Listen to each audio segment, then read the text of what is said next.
You've seen it in the movies, a scarlet steam locomotive crossing a misty viaduct under grey Highland skies. But what if I told you that train is real? That the Hogwarts Express isn't Hollywood fantasy, but a living, breathing journey you can still take today. This is the Jacobite Steam Train, a century-old railway where film magic meets real engineering, and every mile feels like stepping back in time. This is the Jacobite Steam Train, the most scenic railway journey in the world, and it's hauled by a locomotive that's been running these rails for over 70 years, but getting a ticket? That's harder than getting into Hogwarts itself, unless you know the tricks. Before we dive into how to actually book this legendary journey, let me tell you why this train matters. The Jacobite isn't some tourist gimmick created after Harry Potter became famous. This railway line has been running since 1901, carrying passengers through some of the most breathtaking landscape on Earth. The West Highland Line from Fort William to Mallaig is 84 miles of pure Scottish drama mountains, lochs, forests, and coastline. It's the kind of scenery that makes grown men pull out their cameras and start taking photos like tourists. But in 2001, everything changed. Harry Potter and the Philosopher's Stone hit theaters, and suddenly the world discovered what the Scots had known for a century. That viaduct, the Glenfinnan Viaduct, became one of the most photographed railway structures on the planet. And the Jacobite Steam Train? It became the Hogwarts Express. Here's the thing though, the magic isn't just Hollywood special effects. The magic is real, and it's been real long before Harry Potter ever boarded platform 9 3/4. The locomotive that hauls the Jacobite is a Black 5. Specifically, it's usually number 45,407 or number 44,871, though other Black 5s and occasionally a K1 class locomotive fill in when needed. These machines were built in the 1930s and 1940s by the London, Midland and Scottish Railway. They're called Black 5s because of their black livery and their power classification of 5, meaning they were mixed traffic locomotives capable of hauling both passenger and freight trains. Over 800 Black 5s were built, making them one of the most successful steam locomotive designs in British history. They worked everything from express passenger services to heavy freight trains. They hauled troops during World War II. They kept Britain moving through the darkest days of the 20th century, and today several are preserved and still running. But what makes the Black 5 perfect for the Jacobite route is its versatility. This isn't an easy railway line. The grades are steep, the curves are tight, the weather is brutal. You need a locomotive that's powerful enough to haul a full train up mountain passes, but nimble enough to navigate curves that would make other locomotives derail. The Black 5 does it all, and it does it with style. Now let's talk about the journey itself. The Jacobite departs Fort William at 10:15 a.m. and arrives in Mallaig at 12:25 p.m. That's just over 2 hours of pure railway magic. Then, after a 90-minute layover in Mallaig, the return journey departs at 2:10 p.m. and arrives back in Fort William at 4 p.m. But those times don't tell the full story. Let me walk you through what you'll actually experience. The journey begins in Fort William, a town nestled at the foot of Ben Nevis, Britain's highest mountain. As the train pulls out of the station, you're immediately surrounded by mountains. The locomotive works hard, smoke billowing, whistle screaming, as it climbs away from sea level. Within minutes, you're passing Loch Linhi, a sea loch that stretches for miles. The water is dark, almost black, reflecting the mountains that rise on either side. If you're lucky, you might spot seals or even dolphins in the water. Then comes the first major landmark, Glenfinnan Viaduct. This is the moment everyone's waiting for. The train slows as it approaches the viaduct, giving passengers time to take in the view.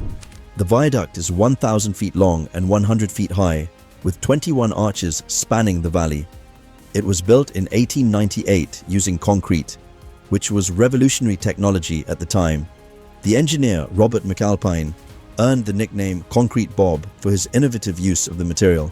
As the train crosses the viaduct, you can look down and see the Glenfinnan Monument, a tower commemorating the Jacobite uprising of 1745.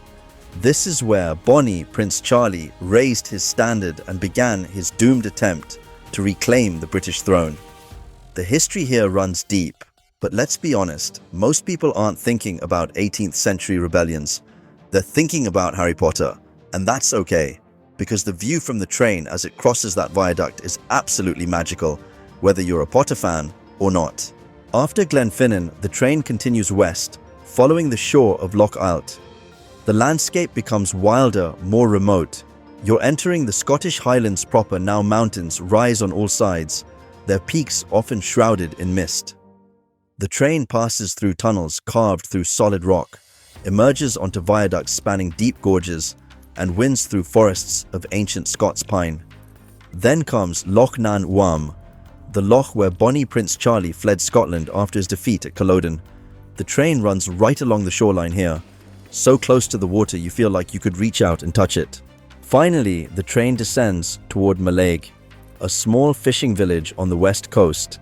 The landscape opens up and suddenly you're looking at the Isle of Skye across the water. The train pulls into Mallaig station and you have 90 minutes to explore. Mallaig isn't much. A few shops, a couple of pubs, a fish and chip shop that serves some of the best seafood in Scotland. But that's the point. This is authentic Scotland. No tourist traps, no theme parks, just a working fishing village that happens to be the terminus of one of the world's great railway journeys. Then you board the train again for the return journey. And here's a secret, the return journey is actually better than the outbound trip. Why? Because the locomotive runs in reverse, which means it's at the back of the train, and that means you get unobstructed views of the track ahead, the mountains, and the viaducts without smoke obscuring the view. Plus, the afternoon light in Scotland is incredible. The sun is lower, the shadows are longer, and the whole landscape takes on a golden glow that photographers dream about. Now, let's talk about the elephant in the room. How do you actually get tickets for this train? Because here's the brutal truth. The Jacobite is one of the most popular tourist attractions in Scotland. Tickets sell out months in advance. And if you don't know the tricks, you'll be left standing on the platform watching the train leave without you. Here's the first hack. Book early, and I mean early. Tickets for the 2025 season go on sale in late 2024, usually around November or December. The moment they go live, you need to be on the West Coast Railway's website booking your tickets. Set a reminder, set multiple reminders, because if you wait even a few days, the best dates will be gone. Second hack, be flexible with your dates. Weekends and school holidays sell out first. If you can travel midweek, especially in May, June, or September, you'll have a much better chance of getting tickets. July and August are peak season, and tickets disappear in hours. Third hack, consider first class. Yes, it's more expensive. Standard class tickets run around £50 to £60 per person for a round trip. First class is closer to £80 to £90, but first class includes a light meal, complimentary drinks, and most importantly, guaranteed seating in a compartment with better views. Standard class can get crowded, and if you're stuck in the middle of the carriage, you might not get the window seat you're hoping for. Fourth hack, book a package deal. Several tour companies offer packages that include the Jacobite train journey, accommodation in Fort William, and sometimes additional tours of the Highlands. These packages often have allocated tickets, which means you can book even when individual tickets are sold out. Companies like Rabbie's Tours and Highland Explorer Tours offer these packages. Fifth hack, and this is the big one, if you can't get tickets for the Jacobite, take the regular ScotRail service. Here's the secret.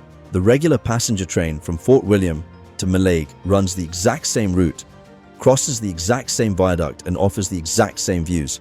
It's not hauled by a steam locomotive, it's a modern diesel train, but the scenery is identical, and tickets are cheaper and easier to get. The ScotRail service runs multiple times a day, year-round, and you can book tickets right up until departure. You won't get the steam locomotive experience, but you will get the Glenfinnan Viaduct, the lochs, the mountains, and the journey to Mallaig. For many people, that's enough. Now, let's talk about the best spots to photograph the train if you're not riding it.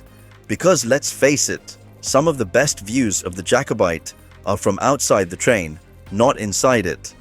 The most famous spot is the Glenfinnan Viaduct viewpoint. There's a parking area and a short walk to a hillside that offers the classic view of the train crossing the viaduct. But here's the problem. Everyone knows about this spot. On summer days, there can be hundreds of people crowded onto that hillside, all jostling for position. If you want that shot, you need to arrive at least an hour before the train is scheduled to pass.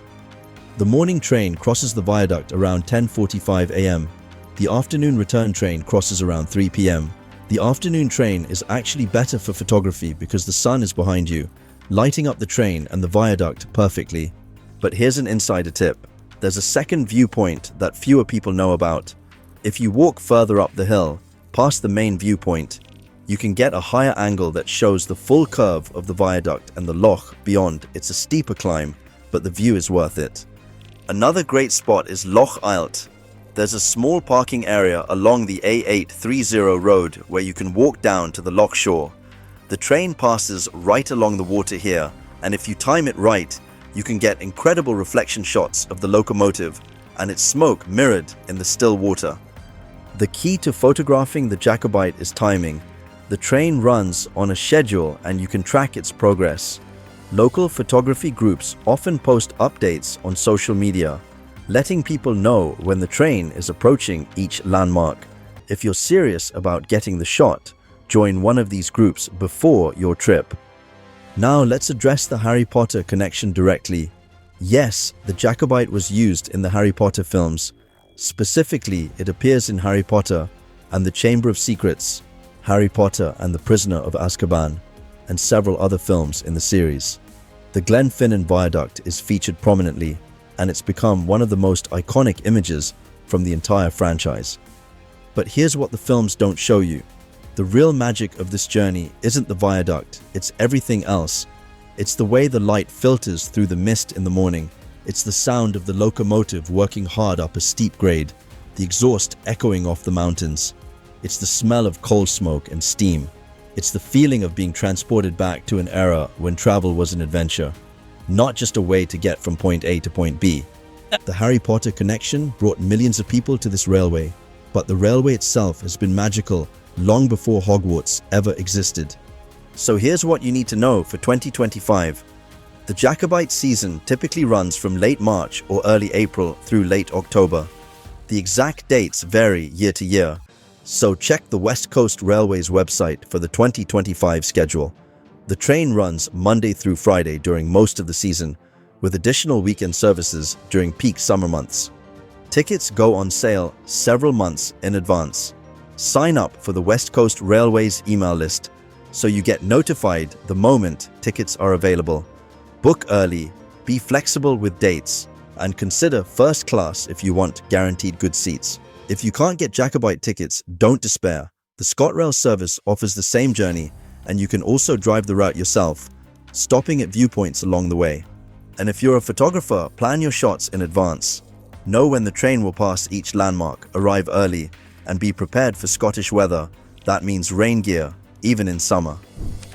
The Jacobite Steam Train isn't just a tourist attraction, it's a working piece of history. A 70-year-old locomotive hauling passengers through a landscape that's remained unchanged for millennia.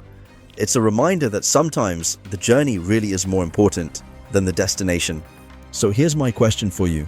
Would you rather ride the Jacobite and experience it from inside, or would you rather photograph it from the Glenfinnan Viaduct and capture that iconic shot? Drop your answer in the comments below. And if you're planning a trip to Scotland in 2025, make the Jacobite a priority. Book those tickets early. Experience the magic for yourself, because some journeys are worth the effort. If you enjoyed this deep dive into Scotland's most famous train, hit that subscribe button and ring the notification bell. We've got more incredible railway adventures coming your way. Until next time, keep chasing steam.